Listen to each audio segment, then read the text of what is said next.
Ganjar Pranowo dijegal partai sendiri, Capres 2024, buntut perbedaan pendapat. Ditulis oleh Anto Cahaya di cwar.com. Baru kali ini saya menulis tentang Ganjar Pranowo.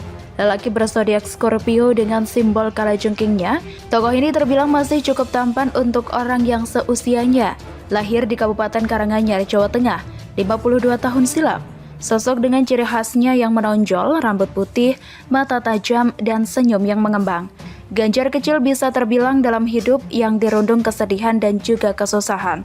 Hal itu bisa Anda baca dalam novel Anak Negeri Kisah Masa Kecil Ganjar Pranowo tahun 2017. Dalam falsafah Jawa, arti Ganjar adalah sebuah hadiah dari Tuhan. Ganjar Pranowo sudah menyukai dunia politik sejak beranjak remaja. Dengan bergabung di GMNI dan mengagumi Soekarno, secara ideologis Ganjar masuk ke dalam simpatisan PDI saat itu. Tahun 1996, PDI dilanda konflik internal antara pendukung Surjadi dan Megawati Soekarno Putri sebagai representasi terah Bung Karno. Tahun 1996 menjadi tonggak perubahan yang diinginkan masyarakat kelas bawah melalui figur Megawati Soekarno Putri. Ganjar ikut mendukung Megawati dengan slogan Pro Mega atau Promek. Sampai akhirnya singkat kata atas kesetiaannya sebagai kader tersebut membawanya menjadi anggota DPR RI dan kemudian terpilih menjadi Gubernur Provinsi Jawa Tengah hingga 2 periode. Jika sekilas membaca perjalanan karir Ganjar Pranowo di PDIP, tentu tak perlu diragukan lagi. Bisa dikatakan kelahiran dari PDI kemudian terpecah menjadi PDIP yang bersangkutan tidak hanya menjadi saksi sejarah, tapi turut menjadi bagian dari sejarah.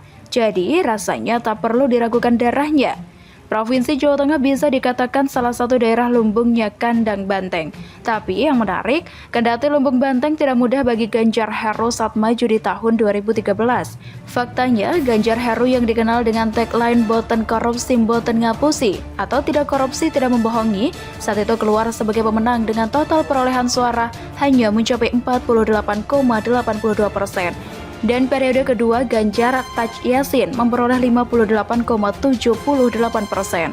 Saya kebetulan berdomisili di Jawa Tengah, jadi sedikit tidaknya tahu provinsi yang memiliki tagline Jateng Gayeng ini. Periode pertama Ganjar Heru cukup berprestasi, antara lain reformasi birokrasi, kredit bunga terendah, pelaporan gratifikasi terbanyak, zakat ASN, SMK Jateng, desa tangguh dan berdikari, inovasi kesehatan, seragam batik ASN, kartu tani, Sihati atau sistem informasi harga dan produk komoditas, infrastruktur, dan pariwisata.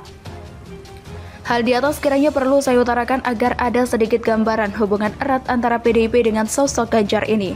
Tidak hanya sebatas kader atau petugas partai saja, tapi sejak awal ia sudah nyemplung ke dalamnya.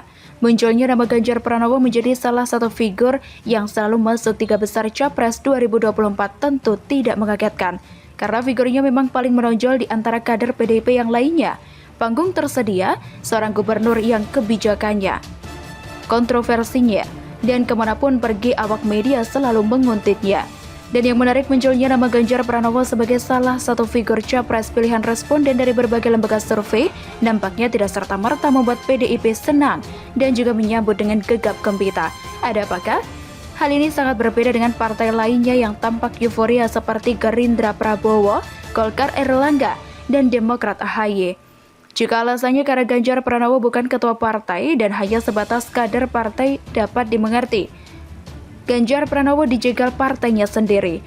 Terlebih statement-statement yang muncul diberitakan oleh kader partai PDIP sendiri seperti meneguhkan jika Ganjar Pranowo belum tentu figur yang akan direstui untuk maju sebagai Capres 2024 meski mengantongi nilai jual yang cukup tinggi.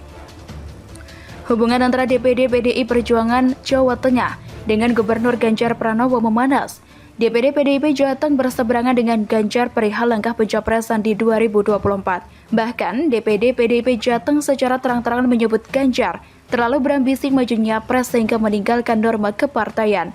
Buntut perbedaan pendapat itu, Ganjar sebagai Gubernur Jateng tak diundang dalam kegiatan pembukaan pameran foto Issey Marhaen dan foto bangunan cagar budaya dan pengarahan kader untuk penguatan solidaritas partai menuju pemilu 2024 yang dihadiri Ketua DPP PDI Perjuangan Puan Maharani di Panti Marhaen Kota Semarang, Sabtu 22 Mei 2021. Ketua DPP PDIP Bidang Pemenangan Pemilu sekaligus Ketua DPD PD Perjuangan Jateng, Bambang Wuryanto mengatakan, semua kepala daerah di Jateng dari PD Perjuangan diundang kecuali gubernur. Bambang Wuryanto atau biasa akrab dipanggil dengan Bambang Pacul ini mengatakan tidak diundang. Ganjar, wis kemajuan atau kelewatan. Yen kue pinter, ojo keminter, atau kalau kamu pinter jangan kepintaran. Menurut dia, DPD PD Perjuangan sebenarnya sudah memberikan sinyal jika sikap Ganjar yang terlalu ambisi dengan jabatan presiden tidak baik. Bahkan jauh sebelumnya, Bambang Pacul juga mengatakan dalam suatu kesempatan di depan awak media bahwa hasil survei bukan sebuah ukuran seseorang direkomendasikan maju sebagai capres. Itu hanya menang di udara saja, katanya menegaskan. Benarkah demikian? Atau itu hanya cara internal saja dalam menjegal figur yang menonjol sedang figur yang diharapkan justru tidak dilirik konstituen? Wah, nampaknya perseteruan di dalam partai sendiri kian memanas. Jika demikian, sinyal kuat perkawinan antara PDIP dan Golkar akan terjadi dengan Puan Maharani sebagai calon presiden dan Erlangga sebagai calon wakil presidennya di tahun 2024. Sama-sama dengan rating hasil survei yang kisaran 2,5% hingga 3% saja pilihan responden. Bagaimana menurut Anda, para pembaca Seaword yang budiman? Siapkan sabuk pengaman, daya kejut nampaknya akan terus berlanjut. Manuver kelas tinggi yang bikin kalang kabut. Salam kejut. Membongkar strategi licik Rizik yang salahkan Ahok. Ditulis oleh Alifur Rahman di seaword.com. Pembacaan pembelaan Rizik cukup lucu sebenarnya, karena kasus yang menimpa dia adalah kasus kerumunan dan menyembunyikan hasil tes swab. Sementara, nota pembelanya masih bercerita soal kisah sedih selama di Arab Saudi yang diperlakukan seperti teroris. Selain itu, Rizik juga mengungkit soal prestasinya mengalahkan Ahok.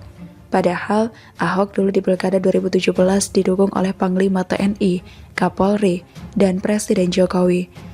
Rizik nampak bangga sekali dengan kemenangan yang dia ciptakan. Seolah tanpa Rizik, Anies tidak mungkin menang. Rizik meyakini bahwa kasus yang menimpa dirinya ini adalah sebuah aksi balas dendam karena dirinya berhasil mengalahkan Ahok. Penzaliman yang dilakukan oleh pemerintah untuk memaksanya masuk penjara. Banyak dari kita tertawa melihat Rizik begitu naif dan tidak nyambung. Karena kasus yang menimpa dirinya itu banyak sekali dan tidak ada hubungannya dengan Ahok, tapi sebenarnya begitulah cara licik Rizik untuk meraih label tahanan politik di mata pendukungnya. Rizik sadar bahwa kesalahan yang dilakukannya tidak akan bisa dibela, tidak bisa pula diringankan. Rizik paham ngapain ribet atau bertarung di arena yang mustahil dimenangkan, mending buat panggung sendiri atau arena sendiri. Rizik sengaja mengungkit masalah Ahok, sengaja bercerita soal perjalanannya selama di Arab Saudi, tentu saja dengan bumbu drama dan banyak lebaynya. Itu semua untuk meyakinkan pendukungnya bahwa Rizik tidak bersalah, kalaupun pada akhirnya nanti dia dipenjara karena urusan politik, bukan karena pelanggaran hukum murni. Urusan narasi dan provokasi, Rizik bisa dibilang memang cukup lihai.